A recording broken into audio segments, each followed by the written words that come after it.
Le Togo, petit pays de l'Afrique de l'Ouest, s'étire sur 56 600 km² avec environ 5 millions d'habitants.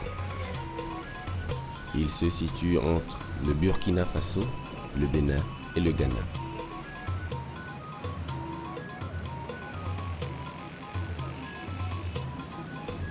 Pendant longtemps, ce pays était appelé la Suisse d'Afrique en raison de la paix et la prospérité qui y régnait.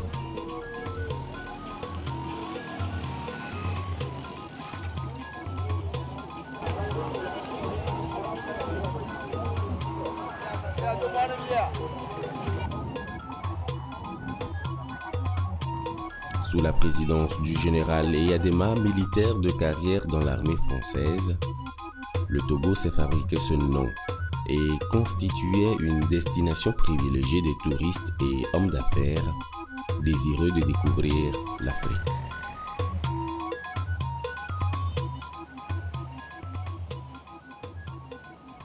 C'est dans ce pays qu'a eu lieu le tout premier coup d'État militaire en Afrique le 13 janvier 1963, où le président Sylvanus Olympio trouva la mort alors qu'il finissait à peine 3 ans à la tête du Togo indépendant.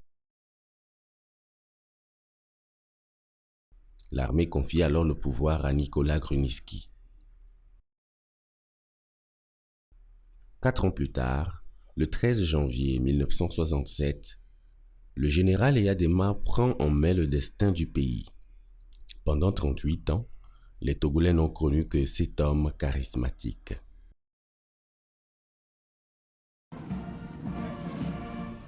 Mais en 1990, après le discours de La Baule et l'avènement du vent de l'Est, le Togo a sombré dans le désordre et l'anarchie.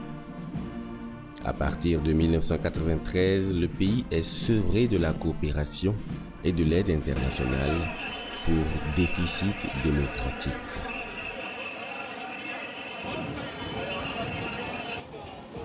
Fin 2004, janvier 2005.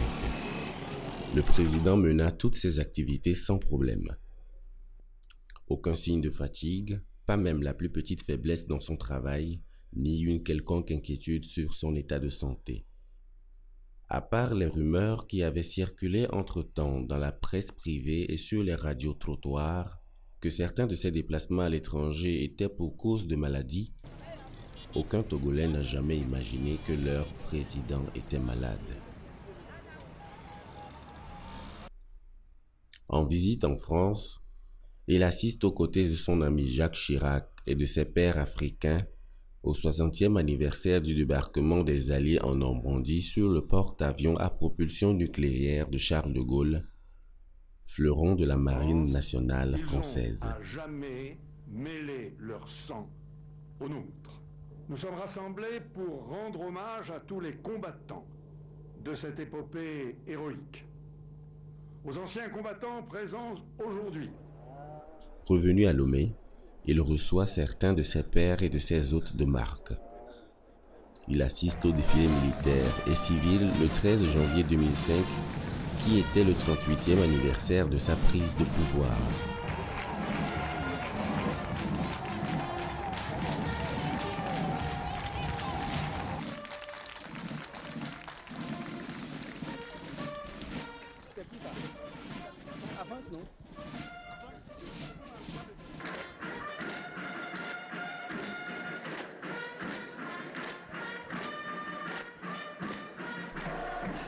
Debout pendant plus de 3 heures, il reçoit avec fierté les honneurs de cette armée puissante et redoutable qu'il a forgée de ses mains autour de lui.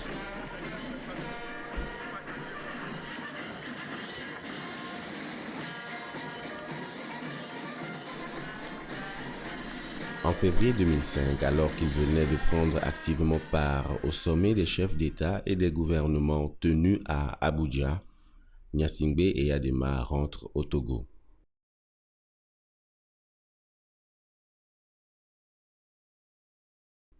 Il reçoit au cours de la semaine quelques audiences. Puis, rien. Dans la soirée du samedi 5 février 2005, coup de tonnerre. Le Togo vient d'être frappé par un grand malheur. Il s'agit d'une véritable catastrophe nationale. Le président de la République, son Excellence Gnassingbé Eyadema, n'est plus. Il a rendu l'âme ce samedi matin 5 février 2005, alors qu'il était évacué d'urgence pour des soins à l'extérieur du pays. Tout de suite après le communiqué, les rues de Lomé se vidèrent comme par enchantement. Les Togolais se terrent chez eux, se demandant ce qui allait se passer.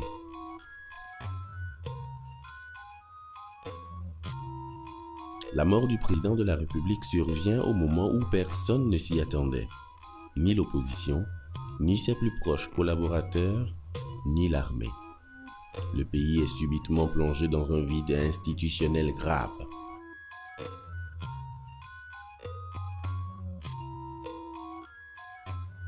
Le président de l'Assemblée nationale, Fambaré Ouattara Nachaba, est en mission en France. C'est à lui que la Constitution confère tous les droits d'intérim en cas de vacance du pouvoir. Le Premier ministre, dans le communiqué, a précisé que les frontières terrestres, aériennes et maritimes sont fermées. Nachaba, ayant aussi appris la mort du président, prend d'urgence un vol d'Air France pour regagner Lomé. Il est dérouté sur Cotonou, pays frontalier du Togo. Du coup, le fauteuil intérimaire lui passe sous le nez.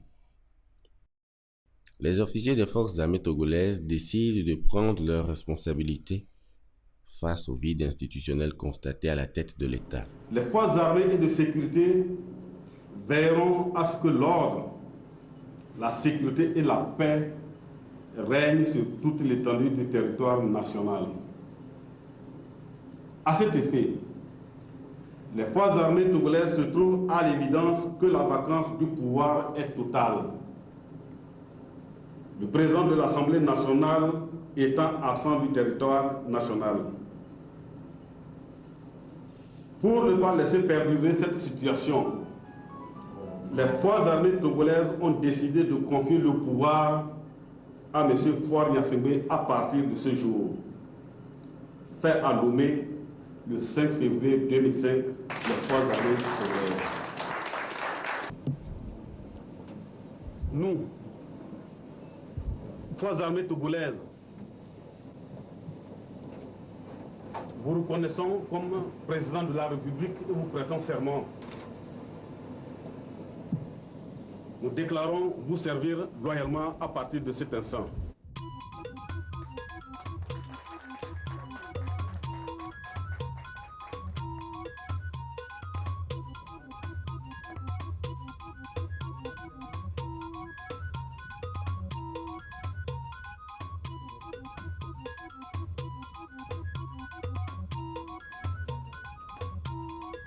Le fils désigné occupe dans le gouvernement de son père le poste de ministre de l'Équipement. Il était auparavant député à l'Assemblée nationale. Mais selon la Constitution, les fonctions de président n'étant pas compatibles avec celles de député, il en avait donc cédé le fauteuil à son suppléant pour être au gouvernement. Aussitôt après la décision de l'armée, le Parlement, composé des membres du parti au pouvoir, modifie la loi fondamentale pour habiller ce choix militaire. Le tour de passe-passe est minutieusement organisé pour permettre à Faure de retrouver sa place au Parlement et de se faire élire président par intérim à la tête du pays. La loi numéro 2003-014 du 20 octobre 2003 et la loi numéro 2005-001 du 25 janvier 2005 est modifiée comme suit. Article 203 nouveau. Article 203, alinéa 5 nouveau. Lorsque cesse la cause d'incompatibilité, le député retrouve de plein droit ses fonctions. Pour. Merci. Contre. 0. Abstention. 0. L'article 1er est adopté. Article 2. Article 2. Merci. Contre. 0. Abstention. 0. L'ensemble de la composition. Les articles 65 et 144 de la Constitution du 14 octobre 1992 révisées par la loi numéro 2002-029 du 31 décembre 2002 sont modifiées comme suit. Article 65 nouveau. En cas de vacance de la présidence de la République par décès, démission ou empêchement définitif, la fonction présidentielle est exercée par le président de l'Assemblée nationale après constatation de la vacance par la Cour constitutionnelle. Le nouveau président de la République exerce ses fonctions jusqu'au terme du mandat de son prédécesseur. Article 144, alinéa 5 nouveau. Aucune procédure de révision ne peut être engagée ou poursuivie lorsqu'il est porté atteinte à l'intégrité du territoire. Contre 0, abstention 0, l'article 2 est adopté. L'ensemble de la proposition de loi. Pour. Merci. Contre 0, abstention 0. La proposition de loi est adoptée. Le jeune président qui a 39 ans est né d'une mère Evé du sud du pays et d'un père Kabié du nord. Il est discret et très peu loquace. Un parcours scolaire exemplaire avec une maîtrise en gestion obtenue à Saint-Cyr en France et un master en business et administration MBA obtenu aux États-Unis, Faure était très proche de son père défunt. C'est lui qui remplissait certaines missions secrètes du feu président. Beaucoup de Togolais soupçonnaient que son père avait un penchant pour lui. Serait-ce pour cette raison que les poids lourds du régime ont tout forcé pour l'installer dans ce fauteuil? La procédure musclée avec laquelle il a été imposé à ce poste a braqué le peuple togolais et la communauté internationale.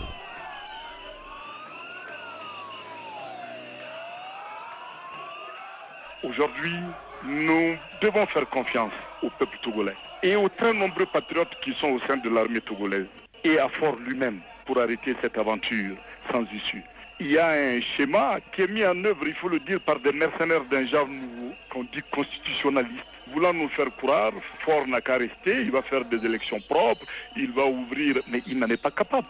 Sinon, pourquoi toute cette précipitation?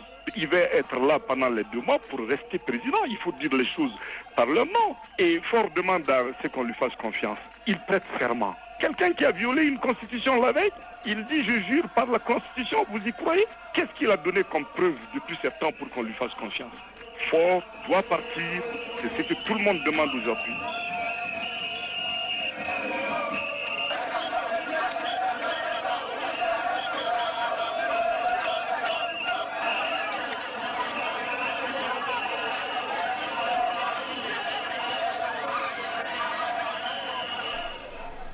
D'abord, au-delà de la mort d'une personne, qui est toujours un événement regrettable pour sa famille, pour les êtres qui l'ont aimé, ces moments ont été vécus par nous, par l'UFC, comme pouvant permettre l'amorce d'une nouvelle ère pour notre pays. Vous avez cité tous les événements qui ont lieu, qui traduisait un désordre dans le pays. Vous avez parlé de d'abord le décès, le coup d'État militaire, le coup d'État constitutionnel, parce qu'il y a l'article, je crois, 144 de la Constitution qui interdit que la Constitution soit modifiée en période de vacances du pouvoir, alors que c'est l'Assemblée nationale elle-même qui se livre à une modification de la Constitution. C'est un coup de force. Donc, coup de force, retour au test. D'ailleurs, je dois dire qu'il y a beaucoup de scories qui ont été laissées dedans. On n'est pas retourné au test originel. Donc, manifestation d'une ampleur considérable dans le pays pour que cette situation soit gérée au mieux. Mais nous avions compris, moi, je commençais à comprendre dès le début qu'on ne prenait pas le bon chemin. Toutes ces déclarations ont encouragé les leaders de l'opposition radicale à organiser des marches de protestation suivies d'événements malheureux.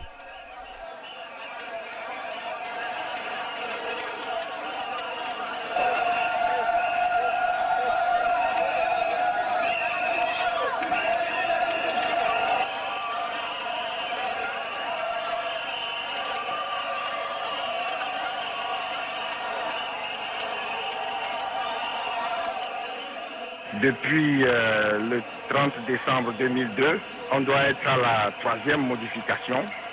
Je me demande si ce n'est pas un combat d'arrière-garde, parce que je ne sais pas comment les autorités togolaises, qui se trouvent dans une nasse aujourd'hui, prise entre la pression internationale et la pression intérieure, je ne sais pas comment elles vont se tirer d'affaire. Je crois que c'est l'attitude d'un groupe qui est aux abois et qui ne sait plus à quel sein se vouer. Les pressions internes et externes contraignent Faure à remettre le tablier 2 semaines plus tard. A perdu dans des conditions brusques et inattendues le père de la nation, son Excellence Gnassingbé Eyadema. Cette disparition soudaine, intervenue au moment où le président de l'Assemblée nationale était absent du territoire national, a engendré une situation qui ne permettait pas d'assurer la continuité de l'État, de maintenir l'ordre et la sécurité. Face à l'urgence, et pour éviter tout vide du pouvoir, j'ai été amené à accepter la présidence de l'Assemblée nationale, conformément à son règlement intérieur et au code électoral modifié. Le Rassemblement du peuple togolais m'a fait le double honneur de m'élire à sa présidence et de m'investir comme son candidat à l'élection présidentielle qui aura lieu dans les prochaines semaines. Afin de garantir la transparence de cette élection, son équité et de donner les mêmes chances à tous les candidats, j'ai décidé de renoncer au poste de président de l'Assemblée nationale, assurant provisoirement les fonctions de président de la République. Il appartiendra à la représentation nationale d'élire son nouveau président pour exercer provisoirement les fonctions de président de la République. Nuitamment, l'Assemblée nationale se réunit de nouveau pour élire Abbas Bonfo à la tête de l'État. Du premier vice-président. Ce dernier était le premier vice-président de cette institution. Oui.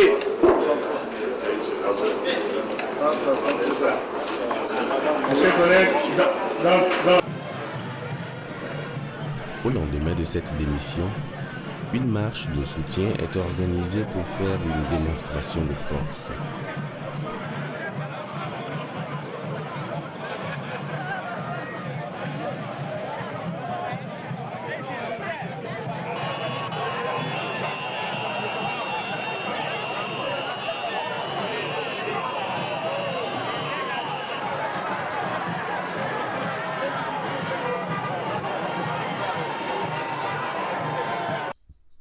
Faure reste serein et s'explique devant les militants.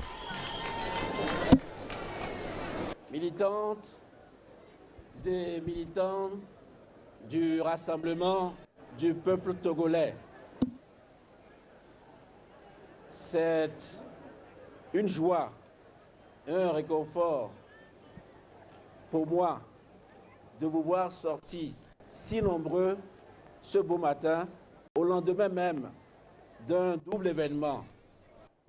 Le premier événement fut mon élection, grâce à vous, à la tête du parti et ma désignation comme candidat du Rassemblement du peuple togolais.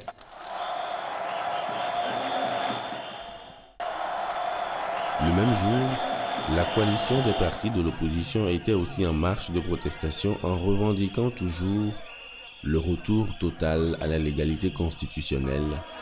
Autrement dit, le retour pur et simple de Fambaré Ntchaba, maintenu en exil à Cotonou.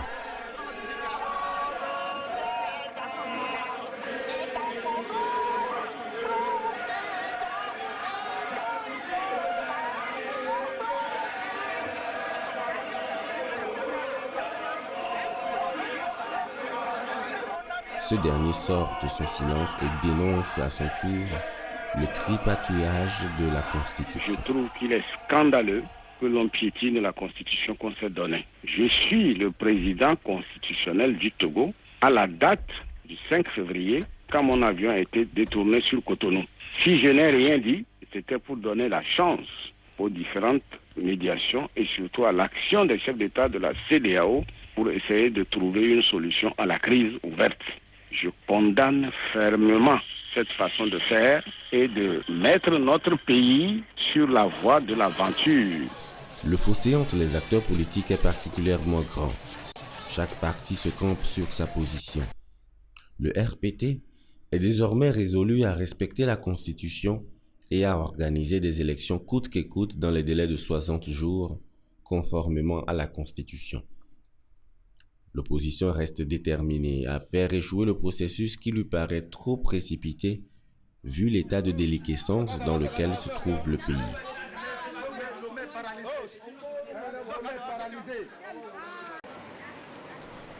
Dans ces soubresauts, les obsèques du président sont organisées le 13 mars 2005. Il sera conduit à sa dernière demeure à Pia, son village natal.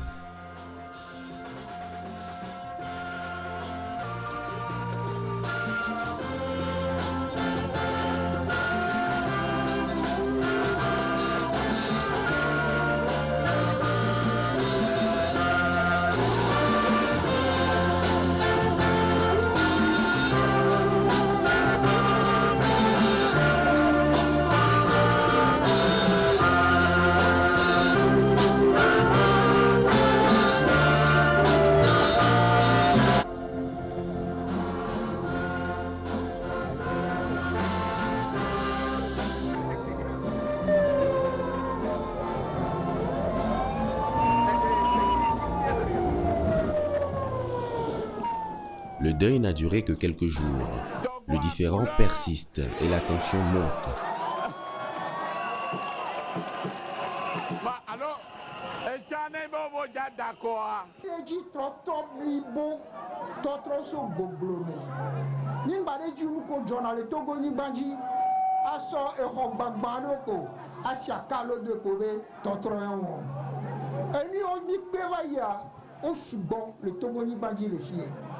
Amedo sinate, sele aussi, et le café, yente la para, yente ke la ji, yente ke la pomurenti, yente ke la badouya, le wevoa, yente la baba kafu eloke, et yawa, kibe evo.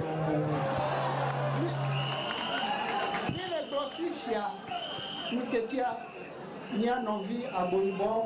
Ni a envie Antoine Folie, ni a envie Nienevi, et le tona mibe, et la quoi les gars de Amano Bobodio.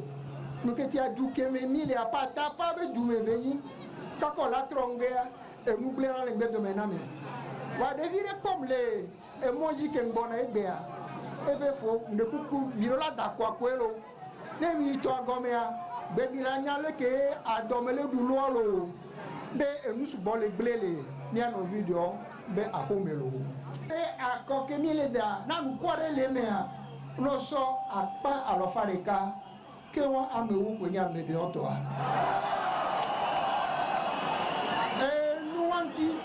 nuanti ni le globe agbeto babla tu ko be fifia e yi maguse katatoa ga me va yivo nyanto mi ko kosira ke va ya mi ko wutri ke va ya ke japata jani et Japata Bévivé, et Roi Transvetoire, Togo Blanc et Goji, Amesia Medjemoji, il y a plus bon, et tout, nous pouvions voir les de Ménagna, et me dit quoi, et Trojo. Et nous, anti-émi les blomés, n'est même la beva, alors qu'on s'y la beva, yo bava le tonami be Japata Pouvio, ou dit le Dumifia, et nous, Gorogoro, mettons la joie. L'opposition soupçonne la France de militer pour Faure Gnassingbé. Elle saisit toutes les occasions pour dénoncer la France et Chirac. Le drapeau français et les portraits du président Chirac sont brûlés en plein meeting de l'opposition à Baie, un des quartiers de Lomé.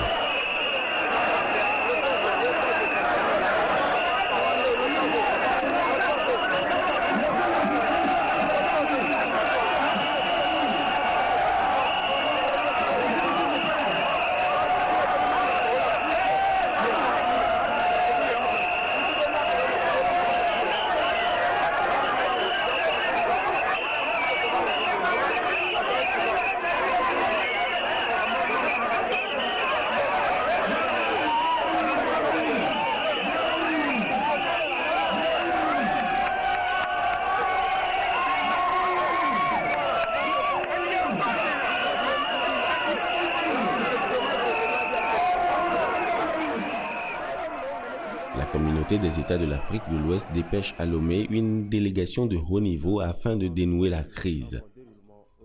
Après avoir rencontré les différents protagonistes, la délégation, conduite par le président Tandja du Niger, réussit un accord entre le gouvernement et l'opposition sur les points de divergence concernant l'élection. Elle balise ainsi le chemin pour créer les conditions de la tenue d'élections propres.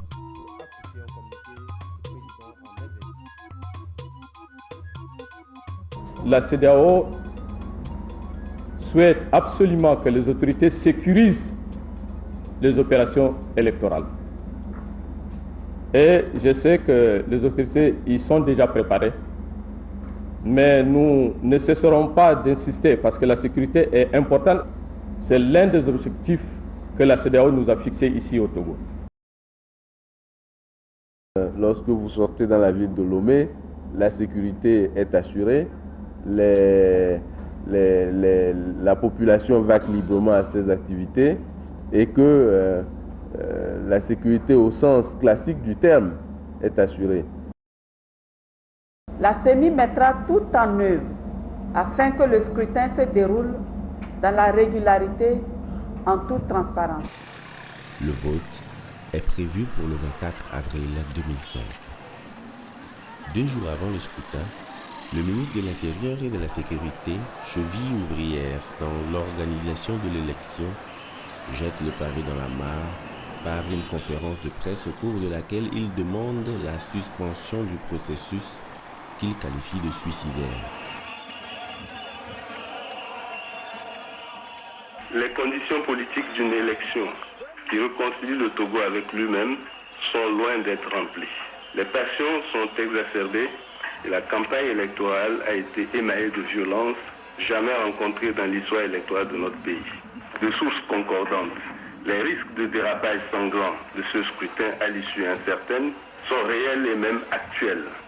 Face à ce danger, la poursuite d'un tel processus électoral est suicidaire pour notre pays. Par conséquent, il est impérieux que le président de la République prenne l'enjeu des risques réels qui se profilent à l'horizon en mettant fin à ce processus électoral suicidaire. Je souhaite que ma démarche ouvre pour le Togo des perspectives d'une vraie transition politique qui permette d'aller vers la réconciliation nationale et place notre beau pays sur l'orbite de la prospérité et du développement politique. Son appel ne sera pas entendu et le vote est maintenu à la date prévue. Le scrutin se passe dans le calme toute la journée. Les Togolais sont sortis en masse pour élire leur président. De longues files d'électeurs se dressent dans les différents centres de vote à travers tout le pays. L'ambiance reste calme jusqu'au moment du dépouillement.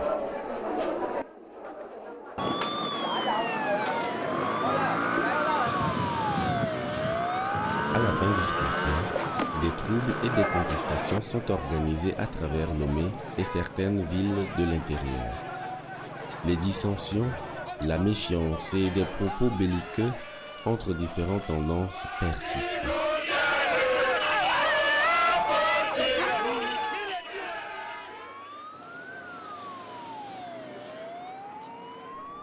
À Lomé, des bandes de jeunes de l'opposition radicale, munis de bidons d'essence, de gourdins cloutés, des couteaux, de coupe-coupe et autres armes blanches, font irruption dans des bureaux de vote et organisent la chasse systématique des délégués des partis qui ne leur sont pas favorables.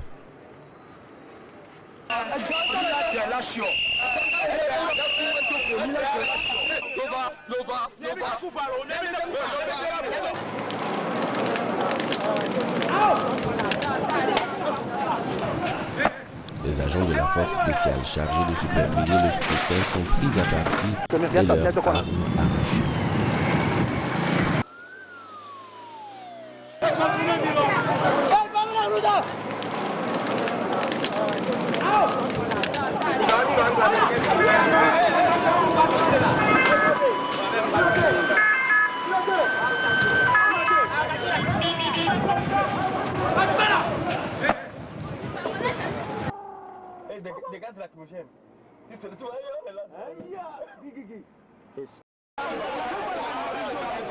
Le 25 avril, Le président Obasanjo du Nigeria, alors président en exercice de l'Union africaine, invite Faure Gnassingbé et Gilles Christ Olympio, leader de l'opposition, à Abuja pour tenter de trouver un consensus avant la proclamation des résultats.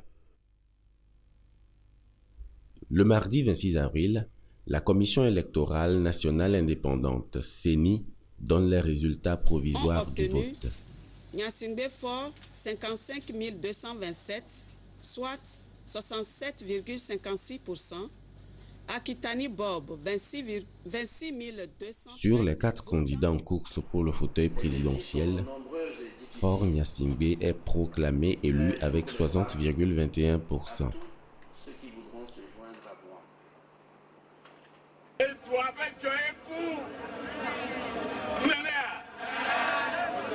L'opposition radicale ne reconnaît pas la validité des résultats.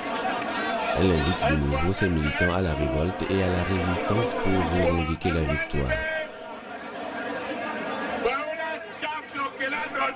Bob Akitani, 74 ans, candidat de la coalition de l'opposition radicale, s'autoproclame président élu. Les jeunes militants de l'opposition prennent d'assaut de nouveau les rues de la capitale et d'autres villes du pays pour piller et saccager tout sur leur passage.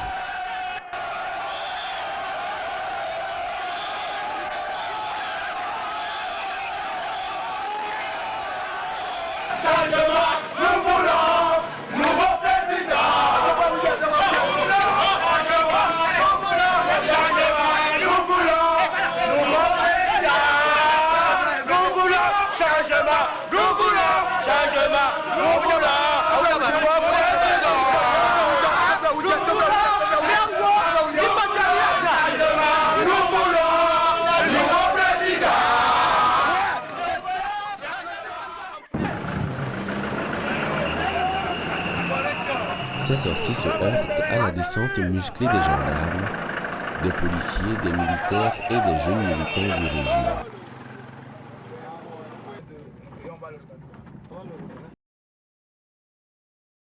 Des pavés sont enlevés et des arbres sont sciés pour servir de barrage sur les routes menant au quartier de l'opposition. Des ressortissants de certains des pays de la CEDEAO dont l'opposition radicale soupçonnait leur complicité avec le pouvoir sont tués et calcinés à Belle-Fief de l'opposition. C'est le chaos total. Le Togo est coupé du reste du monde.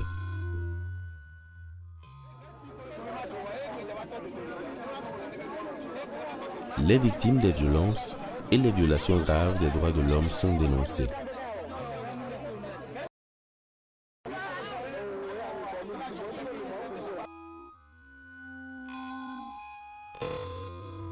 La campagne à la voix, ma grand-mère, Bali, nous sommes dans le Rwanda. Qui m'a connu c'est le cas quoi. On peut sortir sous bolé. Quand tu pas comme c'est les panchirika, tu colles le fond sous bolé, fond pas comme ça. Pas une sorte de dono. Quand on a besoin de mieux, que nous sommes pas deux carrefours, à partir carrefour quoi. Moi sous bolé, fond comme ça, de vieux tozo, on le d'accord. Oh, on peut que on peut ah, que oh, nous tout le joma. Kwa nyonde le mieux fond, nyona ça somme quoi, pour bloquer nyona avec. Un petit peu bénia, un petit peu bénia, un petit peu bénia. Que me le sont quoi. Donc comme c'est, papa, comme c'est pas qu'on est quoi. Eh bon, et puis que là, à fournier. Tibiani. Kaka homo be do tole. Sinon mais le modio. Homo fie, o do tole. Pas ya. Kaka homo yo do tole. Yo bona oui. On a terminé, on a maintenant. Amela onu nyamala onu. Amela bonye. Fie, bon tabili nous. Là bonye on a terminé mais nous kejo. Ni o da ni yo. Bali o dan kumani ya. Bali o dan kumani ya. Bali o dan kumani ya goro wa. Bali o dan kumani ya. Ye poche da na poche da. Te so ya. On se do pas. Bali o dan kumani. Des milliers de Togolais se retrouvent réfugiés hors du Togo, notamment au Bénin et au Ghana.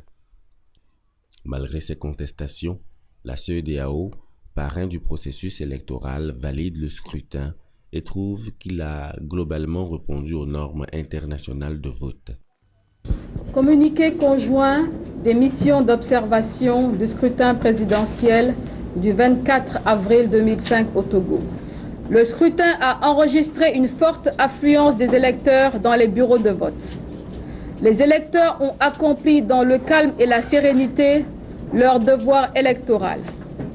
Le matériel électoral était disponible et en nombre suffisant dans les différents bureaux de vote. Dans l'ensemble, les membres des bureaux de vote et les délégués des candidats se sont bien acquittés de leur mission durant tout le déroulement du scrutin.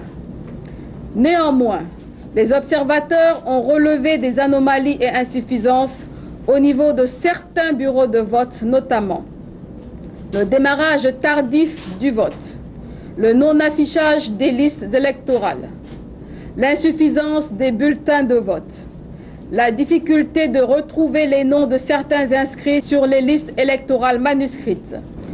Toutefois, les observateurs estiment que les anomalies et les insuffisances, ainsi que les incidents ci-dessus évoqués, ne sont pas de nature à remettre en cause la bonne tenue et la crédibilité du scrutin présidentiel du 24 avril 2005. L'ensemble de la communauté internationale s'aligne derrière la CEDEAO. Faure Gnassingbé est aussitôt investi par la Cour constitutionnelle comme nouveau président élu du Togo. L'investiture du président met fin à ce long feuilleton émaillé de violence et de mort.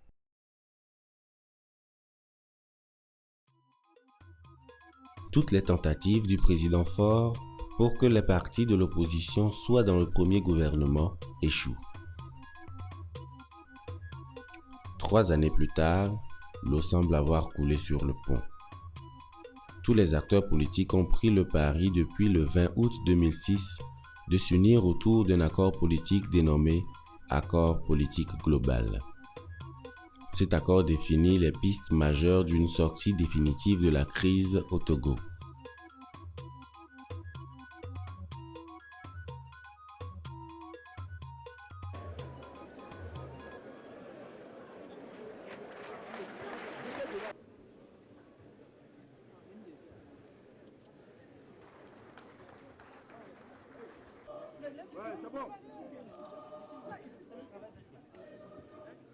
Je crois que par rapport aux années 90, aujourd'hui, tout le monde se réclame de la démocratie.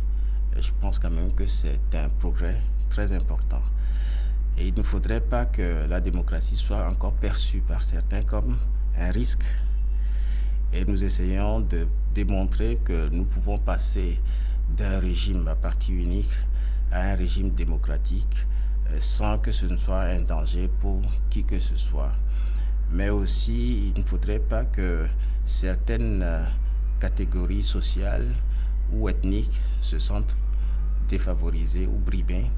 Et c'est là où moi j'insiste particulièrement pour que ce soit une sorte d'agrément, d'accord entre toute la classe politique pour éviter d'instrumentaliser cette rancune ou ces rancœurs latents dans les cœurs de la population. Donc ne jamais aller sur le terrain d'affrontement ethnique. Communication. Un vaste processus de réconciliation nationale est entrepris en vue de nettoyer les stigmates de ces sombres moments de l'histoire politique togolaise. Un gouvernement d'union nationale dirigé par l'opposant historique Maître Yahouvi Madji Agbeibo a travaillé à cette fin. Que chaque période électorale constitue un cauchemar pour les Togolais et c'est souvent terminé par des morts, des blessés et des départs en exil. Certes, il serait injuste de méconnaître les progrès enregistrés par notre pays en matière de respect de la liberté religieuse, de la liberté d'expression, de la liberté de presse, de la liberté d'association, de la liberté de création des partis politiques et de bien d'autres droits fondamentaux des citoyens. Des élections législatives anticipées sont organisées le 14 octobre 2007 pour remplacer l'Assemblée jugée monocolore. Ces élections ont dégagé 3 partis majeurs sur la scène politique, le RPT, l'UFC et le CAR. Seuls les 3 partis siègent actuellement au Parlement togolais. L'exercice du débat contradictoire est réel à l'Assemblée nationale avec les 3 partis représentés dans cette institution. Sur la procédure d'adoption de la loi de finances et la nature des documents d'accompagnement. Les documents essentiels d'accompagnement du projet de loi de finances ne sont toujours pas produits et nous continuons de déplorer l'absence d'une loi de règlement telle qu'exigée par la loi et la directive de l'UEMOA relative aux lois de finances. Un tel manquement entretient une totale opacité sur l'exécution budgétaire, favorisant ainsi le siphonnage des deniers publics au détriment des populations togolaises. Pour quelles raisons, en dépit du principe de la spécialisation des crédits ouverts au budget de l'État et en dépit de la possibilité de recourir à un collectif budgétaire, le gouvernement continue-t-il de reconduire chaque année une ligne budgétaire intitulée, je cite, dépenses imprévues, fin de citation, qui totalise 4 milliards sur les 2 années 2008 et 2009. Moi, j'ai une autre lecture du projet de budget qui est soumis à notre appréciation. Avant de livrer mon analyse de ce projet, je voudrais dire tout simplement que nous ne sommes pas surpris de la position des groupes parlementaires de l'opposition relativement à l'analyse et à l'adoption de ce projet. Il est clair que les gens se servent de cette tribune pour se positionner déjà dans la perspective des échéances politiques. C'est tout à fait normal. Sinon,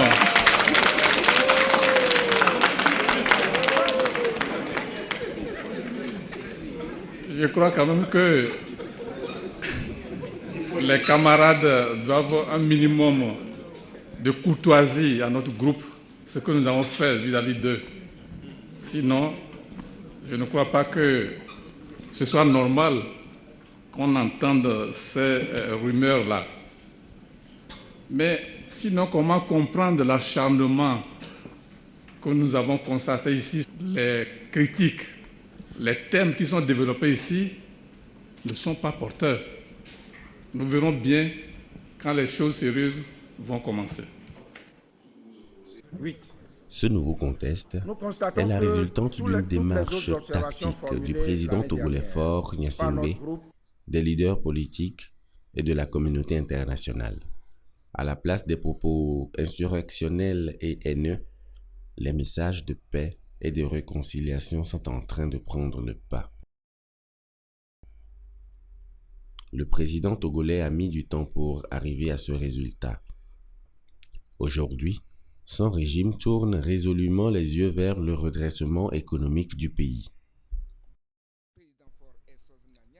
Des efforts louables sont consentis pour redresser les finances publiques et la justice avec des réformes économiques, institutionnelles et politiques.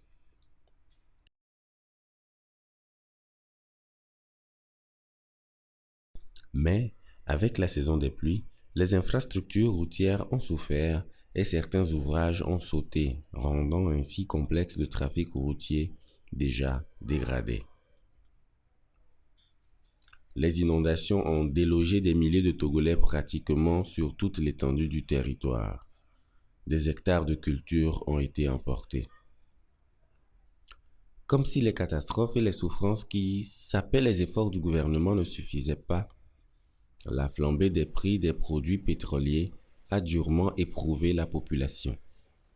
Suite à ce drame, des pays amis ont volé au secours du Togo avec des dons, mais les ressources restent toujours insuffisantes pour redonner du souffle à l'économie nationale.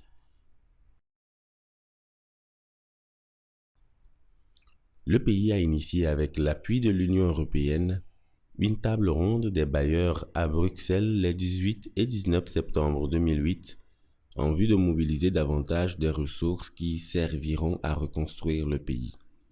À la veille de cette rencontre, le président togolais a nommé un technocrate chevronné du système des Nations Unies, M. Gilbert Fossou-Ngbo, au poste de Premier ministre. Il était secrétaire général adjoint des Nations Unies et directeur Afrique du PNUD.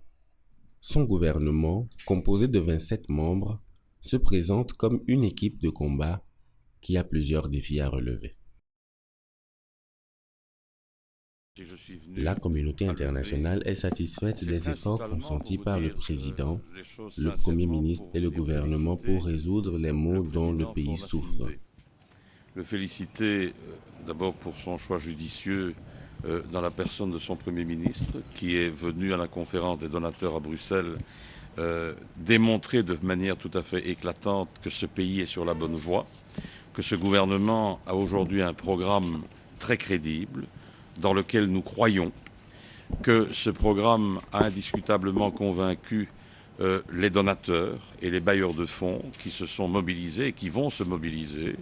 Je suis aussi venu lui dire qu'en témoignage du fait que le Togo est occupé à réussir à la fois sa réconciliation, son ouverture et aussi son redressement politique, économique et social.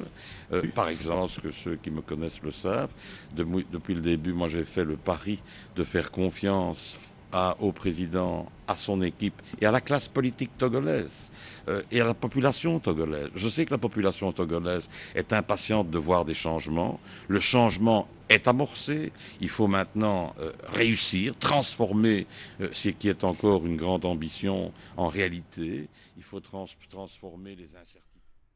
Le Togo, étant un pays essentiellement agricole, le président Faure a lancé le projet de soutien aux activités économiques des groupements.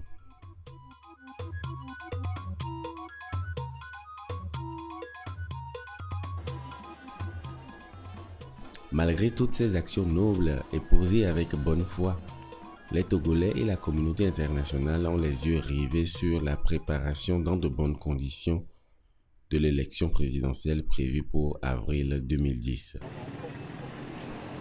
Si les Togolais ont vécu dans la paix sous le parti unique, pourquoi ne devraient-ils pas vivre en harmonie en ayant des aspirations politiques différentes, résultat d'une démocratie qui est l'expression vivante des droits de l'homme? Du syndrome de la violence, de la vengeance et des règlements de compte pendant les élections, les Togolais ont tiré des leçons. Ils ont le devoir de faire de ce grand rendez-vous électoral une réussite exemplaire en 2010. Ceci propulsera le Togo au rang des pays africains où la démocratie aura fait du chemin.